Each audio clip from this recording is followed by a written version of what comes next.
Hey everybody, welcome to today's video. I wanted to take this time to really get honest with you about a few things and kind of sum up my story if you're new to this channel, or if you're in your 40s and your 50s and midlife and facing some transitions, because that's certainly where I am right now.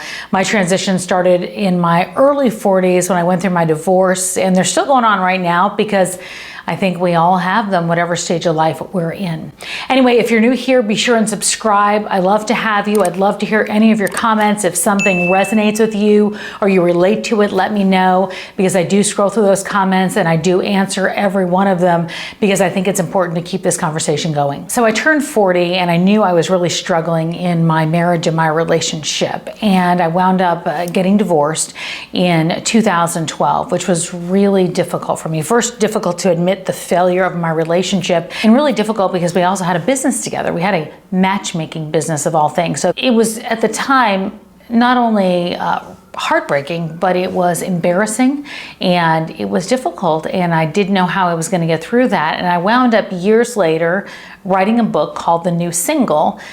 It wasn't though about dating, and it wasn't about starting over. It was really about finding, fixing, and falling back in love with yourself. And I've realized, even though the book that I wrote back then was about my divorce, I've had to do that in different steps, whether it's been midlife or it's been now menopause that I'm dealing with, career, just changes that we go through as we start to age. So if any of this resonates with you, I'd love to hear about it. But with regard to my story, when I was going through my divorce and news hit the newspapers, I was not prepared for that. I was not prepared to tell people because we weren't really telling anybody at that point. We were just kind of keeping it to ourselves, going through the process, going through therapy, trying to figure it all out. And I found myself really living two lives. One being upbeat and friendly and working and trying to act like everything was okay. And the other one was coming home to an empty apartment with my two chihuahuas and not being able to get out of bed in the morning, some mornings for work. So that's what I was dealing with. And I was really two different people. And I had such a low place at that point in my divorce that I really didn't know what to do. And so there were a couple of things that worked for me, and I've realized over the years now, those things have also worked anytime I have some type of transition in my life. So I want to share them with you. So I was having a difficult time going to work every night, literally trying to get out of bed every morning. And what I had to do to deal with that is I literally wrote a list every single day. Things like get out of bed, take a shower, walk the dog. Simple things that got me through day to day to day until the day started to build up into a week, and then started to build up to a month, and I started to see a little more clearly. And the best advice I got, or one of the best pieces of advice that I got, was from a boss that I didn't think I had a great relationship with, but he knew about the divorce. He had seen it in the newspaper, and he said to me, just remember this, things are not going to be like this 365 days from now. And I thought, oh my gosh, I can't get through tomorrow. What do you mean 365 days from now? But I have to tell you, that is how I got to the other side when I look back at that. And I did it in increments of 90 days because that was all I could handle. I thought, okay, 3 months, I'm going to do this. 3 months, I'm going to do that. 3 months turned into 3 years, and 3 years turned into 6 years and 9 years. And that's really how I got through things. And he was in part why I wrote my book as well, because I just felt like the lessons that I learned going through the steps of healing from going through the divorce, but then healing from the steps of who I was after that divorce were really important to me. And I think the divorce is really symbolic of just change, right? So we all go through a lot of change. So I wanted to give you 5 things that really worked for me, because as I look back on it, they helped me with the divorce, but they've also helped me as I've tackled midlife, as I've tackled my career, as I've tackled now going through menopause, different changes of trying to figure out what's next in life. And we all go through that. So I wanted to share those with you. So the first thing I really had to remind myself was that I was not my relationship status. So in this case, it applied to the fact that I went from being an I to a we to an I again. And that was really a tough one for me, because I thought once I got married, I was going to stay married. That was it. I'm the first person who got divorced in my family. I felt a lot of shame in that, and I know I shouldn't have, but I did. But when I talk about relationship status, I guess it also applies to work, right? So you are not your title at work. You are not your age. You are not your relationship status. And I realize that all of that means something. And so now every time I go through something, or I'm disappointed, or I lose something, or I don't get something that I want, or I'm not the person I think I'm supposed to be, I think that that's not who I am. I'm inside. Inside is who I am. That's where my confidence comes from. That's where who I am comes from. That's how I get to the next step. That's how I give to people, whether it's energy or love or friendship. So that was an important one to really keep in mind. The next one was stop misremembering the past, because I think that we do that oftentimes. We go through something and then we're in our next stage, and then we think that yesterday was so much better. It was so much better when I was married, even though I knew there were a lot of times that I was just so lonely even being with somebody. Or it was so much better in that job, and then we don't remember how difficult that job was, or how difficult it was to come home at night and be unhappy. Or, oh my gosh, it was so much better when I was 26 years old. And you know what? 51's not so bad, and there's some amazing parts to this. And when I'm 71, I'm gonna think 51 is great. So appreciate this time. And remember, misremembering the past is a thing we all do, and a thing we have to try to stop doing, because it's real important to live for today. Okay, this next one might sound a little Marie Kondo-ish, but bear with me. Unclutter your life to declutter your heart. And that is really what I had to do. I went through, this is interesting, because my book, a lot of people thought was going to be a dating book and all this scandalous stuff about my divorce. It wasn't that. It was really factual things that I did that worked, and I see that they still work today. So being clear and uncluttering my life and making sure I have clarity in my life, whether it's bookshelves or drawers, or how I go day to day through my list, or if I use an app, or I write my list on my computer, whatever it was, I really had to unclutter that stuff, unclutter that to declutter my heart so I could think and I could have clarity. And I think anybody that you talk to, if they are very clear in their messaging or in how they're living, the rest of their life is pretty decluttered or uncluttered. I think that's very, very important. You have to give space to your thoughts. You have to give space to clarity. You have to give space to your truth. And I didn't even know I was doing that at the time. I was literally cleaning in my mind, straightening up my closet, but I realized that it made a huge impact on how I was able to think a little bit more clearly and move forward into my next steps. So the fourth thing I did was manifest my future. And I think it was before I was hearing the word manifest a whole lot. So I don't know if I was manifesting the right way, but this is what I did. I never had a vision board or a dream board before. I couldn't even imagine taking the time to clutter anything with it, or to take the time to pull out pictures or thoughts.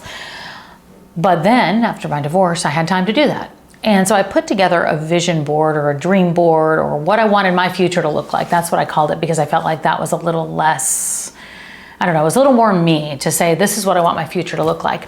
And I put on the top of it 3 words: own your power.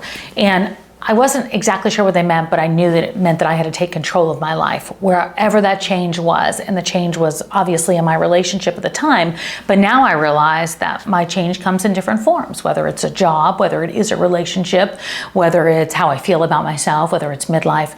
So I put own your power on there, and then I put images of what I considered powerful things. And I don't mean money and boats and yachts and houses, but powerful things like people that had confidence in themselves, or jobs that perhaps I wanted to do, or a charity I wanted to be involved in, or something that looked powerful to me. And I think I conflated the 2 words, powerful and confident, but either way, that's what my dream board consisted of. And I realized after I did that, that board gave me a feeling, and it actually gave me power to look at, and I could visualize my future better. And that was just a really important part of my healing process through this big transition. And finally, number 5, value your values.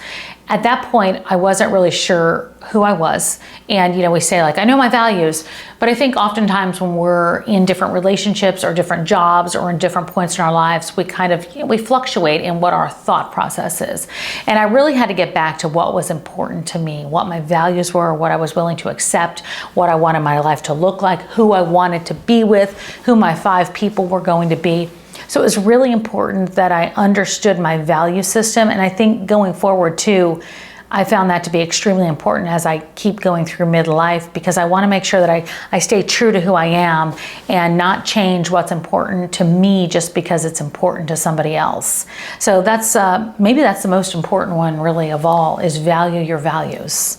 Finally, I think that value system helped me move into my next stage, into my next relationship. And I was married about 6 months ago now to somebody that, you know, appreciates me, that I appreciate, that I don't have to change who I am for, and he loves me because of who I am, and that's really, really nice, and I think that that's really important. But I also think that that applies whether it's a job or whether it's a different type of relationship in your life or a friendship or where you want to be. I think that you have to know who you are so you attract the type of people around you that should be around you and that appreciate you. And by the way, I would love if you would take a moment and comment down below if you experienced any of these things, if it's been a divorce or it's been a change in a relationship or a job, or you're in midlife or you're going through menopause, whatever it is, I would love to hear from you. And if you've experienced any of this or it resonates with you, leave your comments down below, because I think that we're all learning on this journey together, that's for sure. So after I went through my divorce and I was moving into midlife, you know, my changes didn't end there in terms of transition. And to be honest with you, I've spent a long time being a little confused about who I want to be or what's next in my life. And I have found that midlife was pretty challenging for me. You know, when I was in my early 30s, I sat next to a fellow news anchor and she said to me, just so you know, when you get older, you're probably going to age out of this business, so you have to think about what is next. And at the time, I'm like, what? I'm in my 30s, I'm not going to age out of this business. But I think her words, because words matter, they really, really sat with me. I actually thought that I needed to start looking for another line of work because I was afraid that I was going to age out. And we all know this, that age is a thing. We can't pretend that it isn't. But, you know, it was looked at a little bit differently when I started my career versus where it is right now. So I spent a long time living in fear about what was next. And what's interesting is it was not my biological clock that was ticking, it was my career clock. I was really, really afraid that I was going to age out of my career, and I saw her struggling for a long time. But I guess my lesson was, in fear, we all get to a place where we ask, now what? And I think that that's okay, and I think that that's a safe place to be, and I've done it in every part now. I did it after my divorce, I did it when I hit midlife, like really midlife when I was afraid, I did it when I hit 50 years old, and I've done it in menopause. So that question is okay. If you're afraid though of being irrelevant or losing your status or, you know, or not being young anymore, we all hit those places, but it's so important to go back to knowing who you are. And that confidence comes from inside. It does not come from a title. It does not come from a relationship. It does not come from buying something. It does not come from money. It comes from what's right inside here. And that is free, but it's very, very valuable. So keep that in mind. Okay, so a few quick thoughts before I wrap up.